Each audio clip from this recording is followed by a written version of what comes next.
అందరికీ నమస్కారం. ఈరోజు మనం ఒక అత్యంత కీలకమైన, మనందరం ఖచ్చితంగా తెలుసుకోవాల్సిన టాపిక్ గురించి మాట్లాడుకోబోతున్నాం. అదే ఇస్కెమిక్ స్ట్రోక్. అసలు మెదడుకు సంబంధించిన ఈ తీవ్రమైన సమస్య ఎలా వస్తుంది? దాని వెనుక ఉన్న అసలు కారణాలేంటి? అన్నిటికంటే ముఖ్యంగా మన చేతుల్లో ఉన్న చిన్న చిన్న పద్ధతులతో దీన్ని ఎలా నివారించవచ్చు అనే విషయాలను ఈరోజు మనం డీటెయిల్డ్గా విశ్లేషిద్దాం.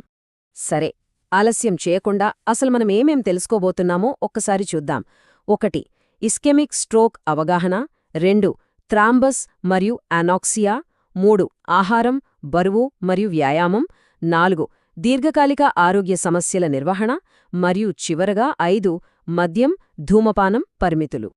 మొదటిగా ఇస్కెమిక్ స్ట్రోక్ అవగాహన అంటే అసలు రక్తనాళాలు ఎలా మూసుకుపోతాయో చూద్దాం. ఇక్కడ గమనిస్తే మెదడు, దానికి రక్తాన్ని చేరవేసే రక్తనాళాల నెట్వర్క్ చాలా స్పష్టంగా కనిపిస్తోంది కదా. రక్తం మెడభాగం నుంచి పైకి అంటే మెదడు వైపు ఎలా వెళ్తున్నో చూడండి. అయితే ఒకవేళ ఆ రక్త సరఫరా ఎక్కడైనా ఆగిపోతే ఆ ఎరుపు రంగులో ఉన్న ప్రాంతం దెబ్బతింటుంది చూసారా. సరిగ్గా దాన్నే మనం స్ట్రోక్కు గురైన ప్రాంతమంటాం. ఇది చాలా సీరియస్ డ్యామేజ్. రెండవది థ్రాంబస్ మరియు అనాక్సియా అంటే లోపల జరిగే ఆ సంక్షోభమేంటి అనేది తెలుసుకుందాం. ఇక్కడ మనం థ్రాంబస్ అనే పదం గురించి తెలుసుకోవాలి. సింపుల్గా చెప్పాలంటే రక్త ప్రవాహాన్ని అడ్డుకునే ఒక రక్తపు గడ్డ.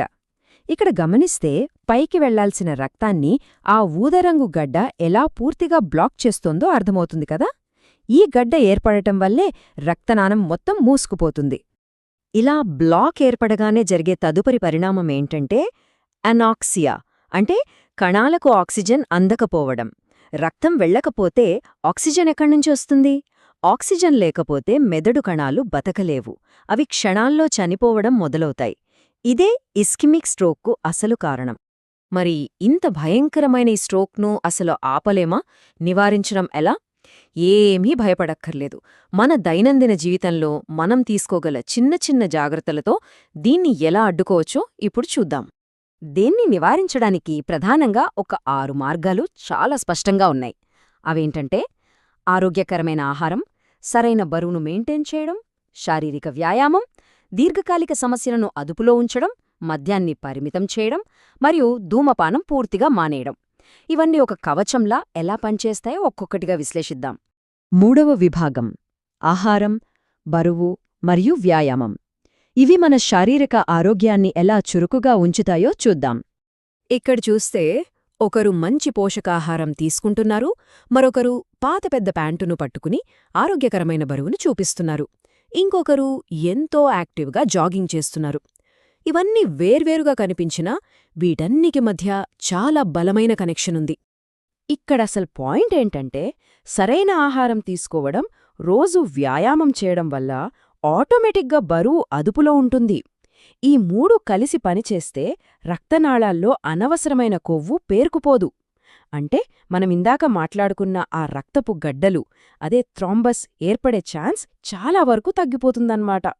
ఇదొక న్యాచురల్ ప్రొటెక్షన్. ఇక 4వ అంశం దీర్ఘకాలిక ఆరోగ్య సమస్యల నిర్వహణ. దీనిపై మనందరికీ మెడికల్ అవేర్నెస్ ఉండాలి. ముఖ్యంగా మనం మధుమేహం అంటే డయాబెటిస్, అలాగే రక్తపోటు లాంటి దీర్ఘకాలిక సమస్యలపై స్పెషల్ ఫోకస్ పెట్టాలి. రక్తంలో షుగర్ లెవెల్స్ పెరిగినా, బీపీ ఎక్కువైనా అవి మెల్లమెల్లగా లోపలి రక్తనాళాల గోడలను దెబ్బతీస్తాయి. అలా డ్యామేజ్ అయిన రక్తనాళాల్లోనే బ్లాక్స్ త్వరగా ఏర్పడతాయి. సో వీటిని కంట్రోల్లో ఉంచుకోవడమంటే మన రక్తనాళాలను సేఫ్గా ఉంచుకోవడమే. 5వ విభాగం మద్యం మరియు ధూమపానం పరిమితులు. మనం కంట్రోల్ చేసుకోవాల్సిన అలవాట్లు ఇవే. ఇది చాలా ఇంట్రెస్టింగ్గా ఉంటుంది, గమనించండి. ఒకవైపు మద్యం వాడకాన్ని కనీసం పరిమితం చెయ్యాలి అని చెబుతూనే ధూమపానం దగ్గరకొచ్చేసరికి మాత్రం ఆ ఎరుపు రంగు మార్క్ చూశారా, పూర్తిగా మానేయాలి అని చాలా స్ట్రాంగ్గా చెప్తున్నారు. ఎందుకంటే సిగరెట్ పొగలోని రసాయనాలు రక్తనాళాలను త్వరగా ముడుచుకుపోయేలా చేసి రక్తాన్ని గడ్డకట్టిస్తాయి. కాబట్టి స్మోకింగ్కి ఎలాంటి మినహాయింపు లేదు. ఇప్పుడు ఒక్కసారి మొత్తం చిత్రాన్ని చూద్దాం. పైభాగంలో మనకు పొంచి ఉన్న థ్రాంబస్, అనాక్సియా అనే ముప్పు కనిపిస్తోంది. దాని కింద ఉన్న ఈ 6 జీవనశైలి ఎంపికలు ఆ ముప్పును సమర్థవంతంగా ఎదుర్కొనే ఆయుధాలు. మన రోజువారీ అలవాట్లే మన రక్తనాళాల ఆరోగ్యాన్ని, తద్వారా మన మెదడు ఆరోగ్యాన్ని ఎలా కాపాడుతాయో ఇది చాలా స్పష్టంగా చూపిస్తోంది కదా. ఫైనల్గా మనం అర్థం చేసుకోవాల్సిందేంటంటే, రక్తనాళాలు మూసుకుపోవడం ఒక్కరోజులో జరగదు. దాన్ని నివారించడం కూడా ఒక్కరోజు పని కాదు. మరి ఎప్పటికీ మన మెదడు ఆరోగ్యంగా ఉండాలన్నా, రక్త ప్రవాహం సాఫీగా జరగాలన్నా, ఇక్కడ చూసిన 6 ఎంపికల్లో మనం దేనికెక్కువ ప్రాధాన్యత ఇవ్వాలి? ఇది మనందరం ఆలోచించాల్సిన విషయం. సరే, ఈ సమాచారం అందరికీ ఉపయోగపడిందని ఆశిస్తున్నాం. ఇలాంటి మరిన్ని వివరాల కోసం తప్పకుండా లైక్ చేయండి, షేర్ చేయండి మరియు సబ్స్క్రైబ్ చేయండి.